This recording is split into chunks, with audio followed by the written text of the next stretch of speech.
మనం పడుకున్నప్పుడు కళ ఎలాగైతే బయటకు వచ్చిందో భగవంతుడు పడుకున్నప్పుడు ఆయనలోంచి బయటకు వచ్చిన కళే ఈ ప్రపంచం. నడుస్తున్నది కళ, అన్నీ కళలే. జీవితం చాలా తేలిగ్గా ఉంటుంది. కళ అర్థమైతే జీవితం అర్థమవుతుంది. అసలు ఆ కూటమి ఏమిటో గమనిస్తే ఆ స్వప్నంలో కళ వచ్చినప్పుడు ఈ రూపాలన్నీ ఎవరు ధరించారు? ఓ చిన్నపిల్లలు వస్తారు, నలుగురు, ఆడాళ్ళు వస్తారు, మగాళ్ళు వస్తారు, ఏదో నగరం వస్తుంది, ఆ భవనం, ఇవన్నీ ఈ రూపాలన్నీ ఎవరు ధరించారు? మనమే.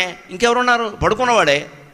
మరి ఒక జీవుడు పడుకుని ఇన్ని రూపాలు ధరించి ఒక అరగంట సేపు ఒక పెద్ద ప్లే ఆట నడిపేసుకుని కిందపడి మీదపడి సుఖించి దుఃఖించి బయటపడ్డం నిజమైనప్పుడు శ్రీమన్నారాయణమూర్తి క్షీరసాగరంలో శయనించి ఈ విశ్వమంతా తానే ఒక కలగంటున్నాడు అనేది అబద్ధం ఎలా అవుతుందండి? పక్కా నిజం, పక్కా నిజం. అదే హిందూ ధర్మం. విశ్వం విష్ణువు అంటే అర్థం అది. ఊరికి పారాయణ చేస్తే సరిపోదు. ఇక్కడ విశ్వమంతా విష్ణువే. ఈవేళ దాన్ని గణపతి అంటాం, ఆశ్వీజ మాసం వస్తే అమ్మవారు అంటాం, రేపు కార్తీక మాసం వస్తే శివుడు అంటాం, మార్గశిర మాసం వస్తే విష్ణువు అంటాం. పేర్లు మర్చి తప్పితే పద్ధతి ఒకటి.